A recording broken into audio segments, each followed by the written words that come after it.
మందార పూలు అనగా హిబిస్కస్ పూలు పలు రకాలుగా ఉపయోగించబడతాయి. వాటిలో కొన్ని ముఖ్యమైనవి ఇక్కడ ఉన్నాయి. 1. ఆరోగ్య ప్రయోజనాలు. పెరుగు జుట్టుకు. మందార పూలతో చేసిన పేస్టు జుట్టుకు రాస్తే జుట్టు రాలిపోవడం తగ్గుతుంది. సరైన రక్త ప్రసరణ. మందార పూల కషాయం త్రాగడం వల్ల రక్త ప్రసరణ మెరుగుపడుతుంది. దాహం తీరుస్తుంది. మందార పూల ఛాయ తాగడం ద్వారా శరీరంలో వేడి తగ్గుతుంది. 2. అందం కోసం. చర్మ సంరక్షణ. మందార పూలు పేస్టు చెయ్యి చర్మానికి రాస్తే చర్మం మెరిసిపోతుంది. జుట్టు రంగు. మందార పూలు జుట్టుకు రాస్తే జుట్టు సహజమైన నలుపు రంగు పొందుతుంది. 3. పూజలో. మందార పూలు దేవతలకు పూజలలో విరివిగా ఉపయోగిస్తారు.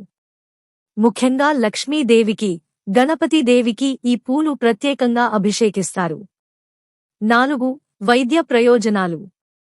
మందార పూలను ఆయుర్వేదంలో రోగ నిరోధక శక్తి పెంచేందుకు, జ్వరం, దగ్గు, విరేచనాలు వంటి వ్యాధుల చికిత్సలో ఉపయోగిస్తారు. 5. అన్ని సందర్భాలలో. మందార పూలను మాలలు, గజరాలు వంటి అలంకరణల్లో ఉపయోగిస్తారు. మందార పూలు సర్వాంగ సుందరమైన పూలు మాత్రమే కాకుండా ఆరోగ్యం మరియు అందానికి ఎంతో ప్రయోజనకరం.